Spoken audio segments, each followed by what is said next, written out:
Well, that was my best thunderstorm sound effect. What up, SciFam? It's Nickel, and today we're going to be exploring 6 weather measurements. So go ahead and set up your science notebook page. We should be able to fit this on one page here, defining weather and then looking at each of the 6 different measurements that are common measurements to understand the weather in an area. So let's dig on in. First, to define weather. Well, weather is the state of the atmosphere. So that's the air that's here above the surface of the earth. The state of the atmosphere at a specific location. This can usually be, city to city. Even little neighborhood areas can have, within larger cities, can have their own weather predictions even. So it's the state of the atmosphere at a specific location, and it is going to be changing either from day to day, where each day maybe has new weather, or the day is evolving over a course of a few days, or even just hour to hour.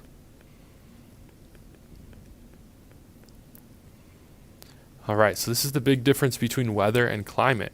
Climate is the overall trends over many years and the patterns that are noticed over the long term. Weather is what happens from day to day or from hour to hour. So what are those things when we talk about weather that are measured by the meteorologists, the people that study and observe weather? The first is obviously the temperature. And when we say it's the temperature of the air at that specific location. All right. So the temperature of the air is one of our measurements. Another of the measurements is atmospheric pressure.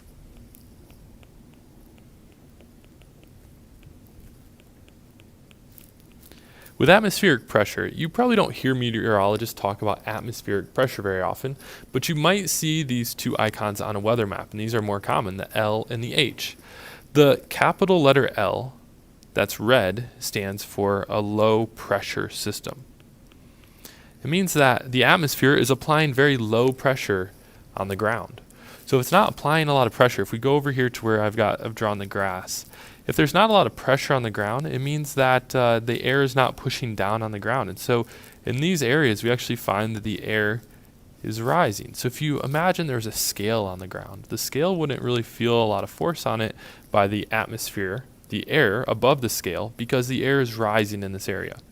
So a low pressure system is associated with air that is rising. When air rises, well, there's moisture in the air, and as it gets higher and higher, it cools down and it ends up forming clouds. So when we have a low pressure system, the common weather is typically clouds, and when clouds do form, we typically have precipitation as well. All that rising air carries water into the sky. It condenses when it gets cold, forms the clouds, and then the clouds get enough moisture in them that they begin to precipitate. So in a low pressure system, we have air that's rising. It's typically going to be a cloudy area, and then precipitation follows that low pressure, or is in the low pressure.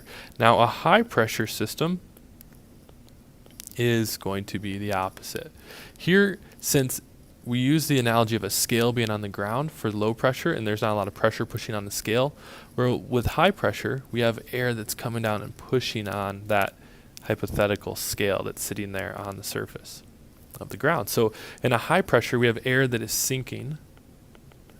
If the air is sinking, then we don't have that moisture rising up into the air and condensing into clouds.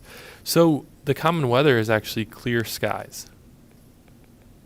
Now, when the sky is clear, it means that there's not an insulative layer above the ground, aka clouds. There's no clouds there. So at nighttime, the ground loses more heat than it would if there was clouds above it. And in the day, it's able to heat up more because there aren't clouds blocking the sun. So when we have a high pressure system, we typically have big temperature swings. And I'm just going to abbreviate temperature with temp. Big temp swings from day to night,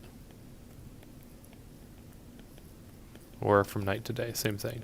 But the temperature is going to swing. You're going to have cool nights and nice warm days when you have a high pressure system. And it might not be warm, but warm in comparison to depending on the season you're in. All right, so atmospheric pressure is important because it allows us to kind of understand what the sky is going to be holding, how much vapor, water vapor is going to be in the sky, and what the behavior of the water vapor is. Is it rising or sinking? Now the third thing contributes or is related to air pressure as well. And this is something that we call wind. So wind is when air moves on the earth, obviously. And when air does move, the reason that it's moving is because it moves from an area of high pressure. And I'm going to draw the H here like it's a block because that's what it looks like on the weather map. So air moves from an area of high pressure because there's so much high pressure to areas of lower pressure where it's more relaxed. It's not as high pressure situation. It's a lower pressure situation. So if you're feeling a lot of pressure, you probably want to move into a state of lower pressure, more zen and calm. Well, air does the same thing, and that's what causes wind, is as that air moves from the area of high pressure to low pressure, we feel wind. So if we have bigger differences in pressure, bigger differences in the pressure systems, if there's two pressure systems sitting over the United States, the bigger difference there is between the amount of pressure from high pressure to low pressure, then we end up having more wind, or the wind is going to be stronger. All right, so pressure is important, and another thing that is important is as we think about the air is the humidity. If you've ever gotten to experience humidity or the lack of humidity, you know that a 70-degree day with a lot of humidity can feel much hotter, and a 70-degree day with very low humidity, especially in comparison to the high humidity day, is going to feel much cooler because of the water vapor that's in the air. So humidity is the amount of water vapor that's in the air. In the atmosphere. So the more water vapor you have, the higher the humidity. The less water vapor you have, less humidity. Now, when we think about the air, if we actually heat up the air is able to hold more water vapor. So we need to make sure that this is noted here, is that warmer air holds more water vapor. That's why typically areas that are warmer are going to also be more humid. When you have an area that's cooler, well, it can't hold as much water in the air. There's not as much energy that the hot air can be suspended in the water, and so the cooler air is going to have less water vapor. So when air cools, it has to get rid of the water vapor that's in that air, which is why when air is hot and it rises in the sky and it cools down, it can't hold as much water vapor, so it has to get rid of it. And how does it get rid of it? Through clouds and precipitation. Next, number 5 is cloudiness. Obviously, this is probably the most understood weather metric. We can't really see how hot it is outside, but we can look out a window and we can see how cloudy it is, and that can give us information about the weather. So when we think about clouds, well, let's talk about how these clouds are going to form in our sky. So when air is cooled, like I was just discussing, the water vapor is going to condense. It goes from a gas to cooling down, so it's more of a liquid. And when it becomes a liquid, it has to sit on something. It sits on these particles in the sky. It's a fun name, actually. They're called condensation nuclei because things condense on them. But these particles are things like salts that are suspended in the air. Not like table salt, but salts that are small enough that they float because of their density in our air, in our atmosphere, as well as dust, pollen, smoke particles, and even there's little microbes floating around in our atmosphere. So it can even attach to microbes. And these are the things that allow the water to condense and form clouds. All right, so moving on from cloudiness, our final and last weather measurement is precipitation.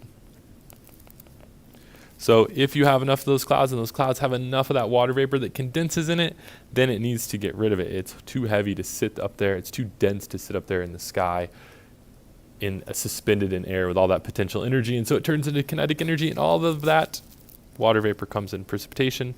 So precipitation is just all forms of water vapor, or it was water vapor, that falls from the atmosphere. So anything that's falling from the sky that is a form of water is going to be considered precipitation. So just some examples here, obviously rain, snow, hail, sleet, the list goes on, and that is precipitation. So if you know these 6 measurements, you have a great handle on what the weather is in your specific location. I'll catch you on the next video. See ya!